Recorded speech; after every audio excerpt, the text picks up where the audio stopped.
Halo teman-teman, berikut adalah video kami dari Ilmu Komunikasi UMM bersama Japelidi, Jaringan Pegiat Literasi Digital, dan Aspikom, Asosiasi Pendidikan Tinggi Ilmu Komunikasi di TVRI Jawa Timur, yang membahas tentang perilaku remaja di dunia digital. Semoga bermanfaat.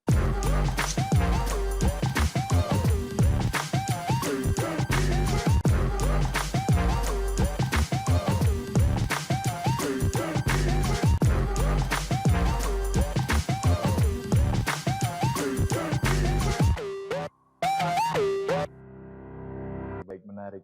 Nah, ini salah satu fenomenanya mungkin ya ketika para pengajar, seperti contohnya kita di kampus, di kuliah, ada suatu grup kelas begitu, gurunya atau dosennya sudah panjang sekali memberikan materi dan sebagainya. Ada yang cuma ngerit, ada yang cuma jawab oke, ada yang cuma jawab D.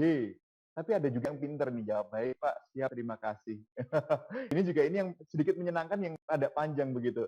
Tapi yang paling menarik adalah berarti mereka ini harus dipersiapkan karena mengingat bahwa perkembangan zaman dan juga digitalisasi ini terus banyak sekali tambahan-tambahan yang tidak bisa terbendung itu sendiri.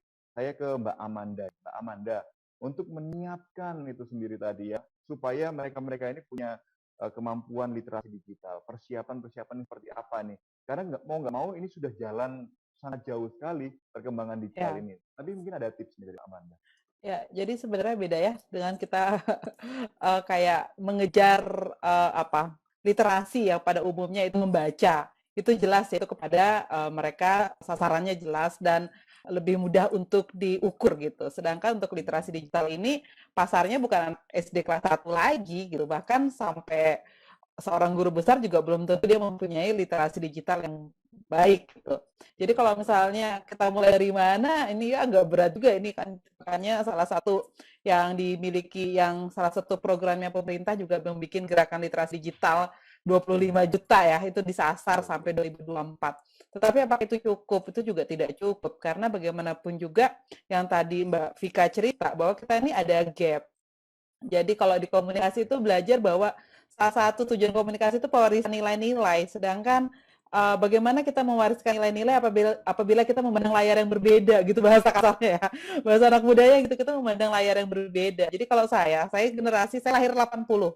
80 itu perbatasan ya, mau sosok milenial terlalu tua, mau ikut generasi X saya nggak rela gitu kan antara itu.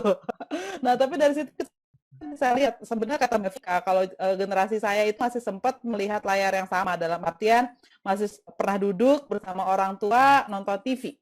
Jadi kalau dari misalnya dari televisi kita bisa ngasih tahu tuh orang tua, yang itu nggak boleh deh, yang ini gini seperti itu. Nah kalau sekarang yang satu bukannya Facebook, yang satu bukannya TikTok. Jadi kita bisa bicara hal yang berbeda. Jadi memang gap-gap ini yang menjadi salah satu tantangan tersendiri.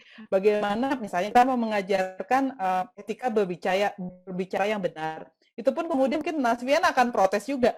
Ya nggak bisa, masa semuanya harus serius kan nggak mungkin. Kalau biasanya sih mengajarkan begini, minimal anak-anak, orang tua, dan siapapun bisa membedakan dua hal saja. Di mana Anda bicara, apakah di publik atau di privat. Nah itu yang kadang lupa. Jadi dia ngobrol nih di WA group tanpa dia sadari, itu adalah publik. Karena semua orang bisa lihat. Walaupun terbatas ya gitu. Ya itu harus hati-hati gitu, karena ya seperti kata Mbak Vika tadi, kalau yang panjang A-nya belum tentu artinya teriak tapi jadi formal kayak gitu. Nah itu harus hati-hati agar tidak ada ambigu di sana. Sedangkan kalau ngomongnya privat ya DM segala macam ya terserah, itu bebas seperti itu. Mungkin itu dulu yang perlu ditekankan kepada masyarakat netizen Indonesia, itu di mana Anda bicara. Kalau kita komenin di IG gitu ya, itu kan semua orang bisa lihat gitu. Itu apalagi ada nama kita, bisa di tag segala macam. Nah, kadang orang tuh lupa kalau itu adalah ruang publik gitu. Itu dulu yang sebenarnya sih untuk membatasi dulu deh, membatasi yang namanya etika, membatasi agar juga menjaga perasaan orang di situ. Jadi kalau ditanya mulai dari mana, kita mulai dari diri mengkampanyekan di mana ini ruang publik dan privat, itu dulu yang sangat terpenting. Baik, Gitu. berarti kemampuan untuk mengenali siapa target kita berbicara itu cukup penting, Mbak Amanda ya? Iya, dan target di mana kita berbicara. Baik, baik, terima kasih. Kasih. Mas Pian, Hmm.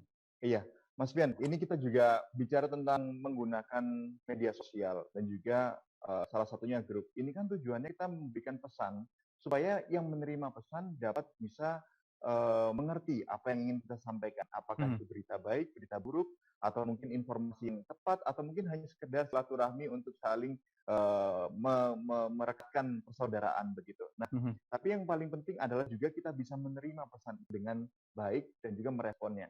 Kalau dari Mas Fian sendiri, Mhm. mungkin pengalaman juga dari mahasiswa-mahasiswa juga, melihat saat ini, apakah sudah berjalan baik Mas untuk penyampaian pesan dan juga penerimaan pesan itu? Atau mungkin masih ada ketimpangan seperti yang saya bilang tadi, jawabnya cuma oke, jawabnya cuma dia bahkan cuma dikasih emoticon jempol doang, atau cuma dikasih emoticon yang kayak gini. Monggo Mas Fian. Oke, terima kasih Mas Bian. Jadi sebenarnya kalau kita ngomongin anak muda di grup WhatsApp, itu biasanya mereka itu terbagi dalam 5 konteks gitu. Kalau nggak konteks sekolah atau kuliah, itu konteks organisasi, konteks keluarga, kemudian ada konteks geng dan insidental. Biasanya ikut acara apa, kepanitiaan apa gitu kan. Nah, mereka di setiap konteks itu akan punya wajah yang berbeda-beda, Mas. Uniknya kayak gitu. Mungkin kalau misalnya di grup WhatsApp geng, mereka akan udah tahu konteks, oh udahlah bisa semaunya karena ini adalah teman dekat kami gitu. Kalau misalnya di organisasi, kita ngeliat dulu mereka itu concern banget di organisasinya atau cuma sekedar ikut. Nanti responnya juga ngefek. Sementara kalau di grup sekolah, di grup kuliah, itu biasanya menyesuaikan karakteristik dosen. Jadi ada dosen-dosen yang suka kalau misalnya begitu beliau ngasih pesan, semua mahasiswa itu harus ngasih feedback yang menurut beliau sopan. Tapi mungkin buat di kelas saya justru bilang bahwa yang ngasih feedback 1 atau 2 orang aja. Karena kalau misalnya semua ngasih feedback, inti pesan yang saya kasih nanti hilang, ketimbun, nggak kebaca. Betul. Nah, jadi saya setuju dengan Mbak Amanda tadi, bahwa kita perlu memberitahukan mereka konteks kalau kita lagi ada di satu grup gitu. Jadi budaya di grup kita itu seperti apa sih? Itu kita bikin kayak aturan main di depan. Dan selama ini dari pengamatan kami sih, kalau kita fair, mau sama-sama terbuka, cara komunikasi gue di grup WhatsApp seperti ini, tolong diikuti ya. Mereka akan ikut kok. Karena itu tadi karakteristik dari generasi Z, generasi T, kalau misalnya kita ngomongin generasi Z Indonesia gitu kan, itu mereka suka main aman. Mereka tahu kapan harus kritis, yaitu pakai second account gitu kan. Kalau pakai first account, mereka akan, oh inge, ikut aturan main gitu. Baik. Berarti mungkin untuk mengawali komunikasi yang baik di sebuah grup ada agreement terlebih dahulu ya, bersama-sama bagaimana cara berkomunikasi yang baik dan benar, begitu kata Mas Fian ya? Iya, sesuai budaya yang memang kita inginkan di grup tersebut. Oke. Ini menarik sekali nih. Nah, saya ke Mbak Vika sekarang. Mbak Vika, tadi kita membahas tentang ada beberapa wajah yang kiranya kita sering tampilkan di beberapa media sosial. Contoh saya sendiri. Saya kalau di WhatsApp group, saya menjadikan diri saya adalah anak yang baik, yang berbakti, dan tidak pernah memberikan sebuah feedback yang negatif gitu. Kalau di Instagram mungkin saya lebih sering pamer terhadap mungkin apa yang saya kerjakan gitu. Nah, boleh nggak sih Mbak sebenarnya? Ini okay kita melakukan itu dengan berbagai macam varian di media sosial kita, apa mungkin ada sebuah catatan yang kurang baik kita lakukan?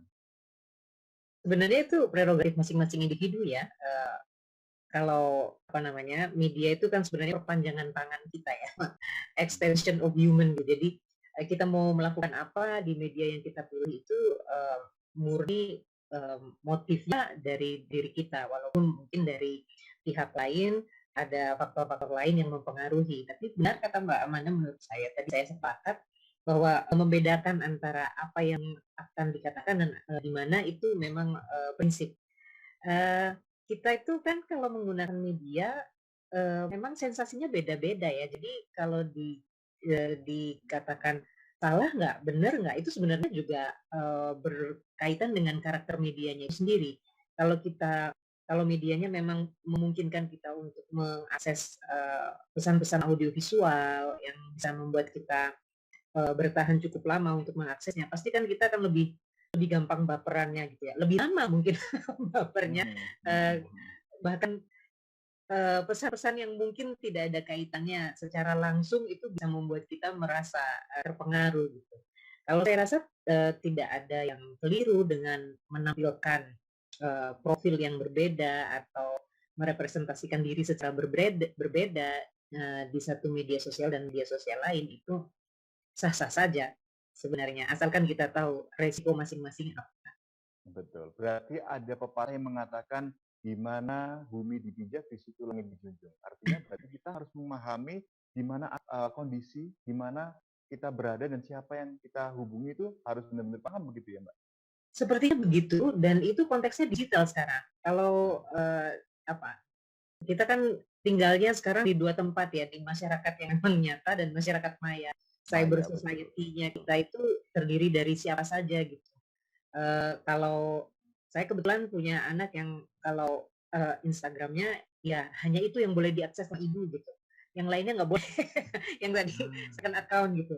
Tapi saya rasa itu haknya dia ya. Maksudnya nggak. Saya tidak punya ini juga, tidak punya wewenang untuk lihat dong, saya minta ininya. Ada privasi yang harus kita lindungi sekalipun itu orang yang terdekat dengan kita sekalipun.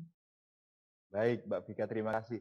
Lanjut nanti akan saya tanyakan juga ke Mbak Amanda nih, bagaimanakah kita sebenarnya bisa memberikan informasi yang tepat. Karena banyak sekali kadang-kadang di grup-grup tersebut, banyak sekali misinformation dan juga mislead tentang apa yang ingin disampaikan. Tapi sebelumnya kita jeda terlebih dahulu untuk melihat pariwara berikut ini.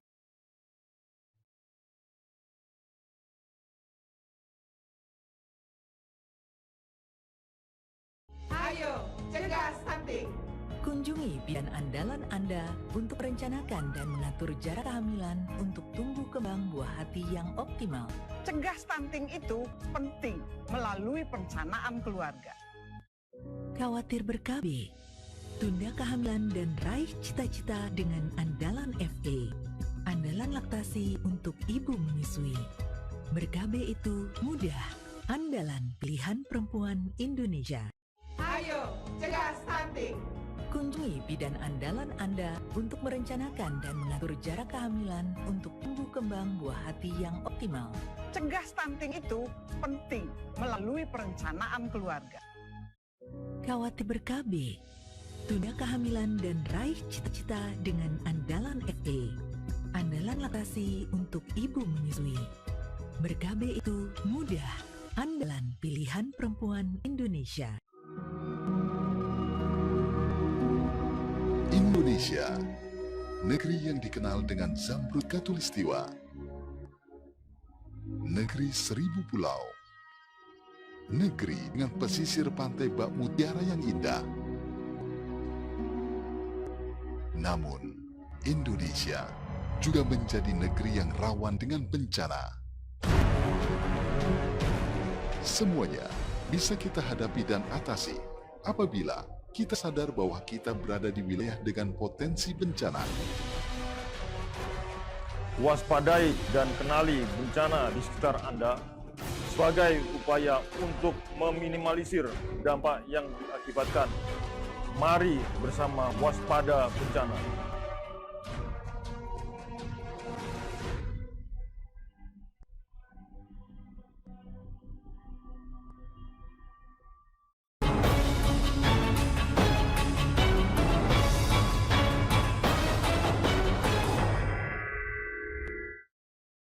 Ya, masih dalam program Sudut Pandang dan dalam kesempatan ini kita membahas terkait anak muda dan juga grup-grup media sosial bersama dengan 3 narasumber kita yaitu Mas Pian, Mbak Amanda, dan juga Mbak Vika yang sudah bergabung dari tadi nih ya.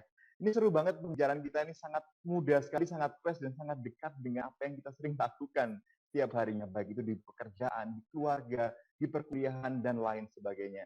Saya tadi janji untuk tanya ke Mbak Amanda terlebih dahulu. Mbak Amanda, kalau di grup kan sering nih ya, kita memberikan informasi-informasi yang kiranya mungkin menurut kita penting, tapi kadang-kadang misinformation malahan. Justru juga malah misleading, artinya memunculkan sebuah ketakutan dan juga perdebatan antar grup, bahkan itu keluarga sendiri kadang-kadang tengkar gitu. Nah, ini mungkin ada tips-tips atau mungkin ada pesan nih, bagaimana sih sebenarnya kita kalau memberikan informasi yang tepat dan juga sesuai sasaran. Ya, makasih Mas Brian. Jadi sebenarnya informasi yang paling banyak beredar itu memang kalau bisa bicara tentang informasi yang salah itu memang banyaknya kalau nggak di WA Group, di Facebook, seperti itu.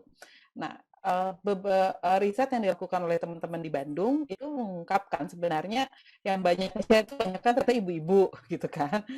Ibu-ibu yang nge-share segala macam. Nah, seperti itu. Tetapi apabila ditelusuri lebih lanjut, jadi ibu-ibu sebenarnya tidak punya niat buruk, tidak punya niat untuk memberikan informasi salah atau menyebarkan bohong, itu tidak. Ibu-ibu itu cenderungnya adalah memberitahukan informasi yang bagi dia mungkin ini penting buat seseorang, buat keluarga gitu, terutama pada masa pandemi ini ya. Karena banyak banget gitu katanya ini bisa menghindari COVID dan segala macam. Jadi tidak punya niat buruk. Itu dulu yang kita harus sadari, ternyata Indonesia ini memang lebih banyak disinformasinya dibandingkan yang mengirimkan informasi dengan niat-niatan buruk.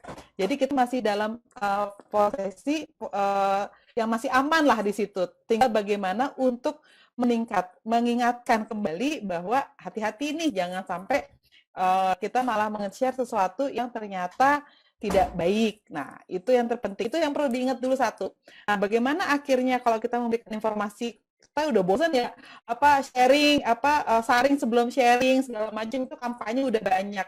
Yang dari riset saya yang terbaru bersama di tempat bencana terutama pada pandemi ini adalah anak mudanya itu sebenarnya dia memiliki kemampuan untuk memverifikasi, udah memiliki kemampuan dia memahami ini benar atau tidak, atau ini masuk akal tidak masuk akal, dan ini ya dan tidak. Tetapi anak mudanya tidak memiliki kemampuan untuk, tadi saya sudah cerita, dia mau sharing gitu, tetapi begitu cerita atau ngomong dibalikin, kamu anak kecil tahu apa gitu kan. Nah, kalau misalnya di Bali nih, kalau saya cerita di Bali sendiri, saya punya model terbaru bagaimana melawan hoax ini tuh dengan kolaborasi. Jadi biarkan anak muda yang melakukan verifikasi, tetapi saat memberitahukan kepada masyarakat banyak bahwa ini salah, gunakan, kalau di Bali soalnya adatnya masih kuat, jadi tokoh-tokoh adat, orang-orang yang opinion leader. Nah, opinion leadernya rata-rata udah tua nih, maksudnya lebih tua lah ya dibandingin anak muda gitu. Nah, mereka itu dipercaya tanpa dipertanyakan oleh masyarakat informasi dia salah apa tidak gitu. Tapi mereka tidak punya kemampuan anak muda miliki, memverifikasi, memahami. Jadi kalau ditanya bagaimana cara menghindari misinformasi ini diajak kerjasama, kolaborasi nih anak muda, kasih tahu ke yang opinion leader bisa memberitahu kepada masyarakat umum. Karena itu yang menjaga Bali kemarin saat pandemi. Karena begitu ada informasi macam-macam, nanyanya ke tetua adat. Nah, di tetua adat ini kebetulan anaknya itu ketua Karang Taruna. Jadi dia nanya sama anaknya, ini bener nggak? Coba kamu cek dulu deh gitu. Dia cek baru dia kasih tahu. Nah, satu kata ya dari desa adat, dari tetua adat bilang itu salah, masyarakat diem. Tapi kalau si anak yang ngomong di WA Group itu salah, nggak ada yang dengerin. Iya, kita kalau komunikasi di sini tuh safe flow communication. Nah, model-model seperti ini juga bisa dilakukan di tempat-tempat yang masih tradisional, misalnya pesantren, kayak gitu ya. Jawa Timur banyak nih, jadi jangan sampai diperkuat nih ininya, kiainya, jangan sampai santrinya malah mendapatkan informasi yang salah, jangan sampai tuh step flow informasi yang misinformation gitu. Begitu, Mas Rian, singkatnya ya gitu. Baik, berarti harus ada kolaborasi dan juga Ya. mungkin ada peranan-peranan yang dibagi begitu ya. Betul.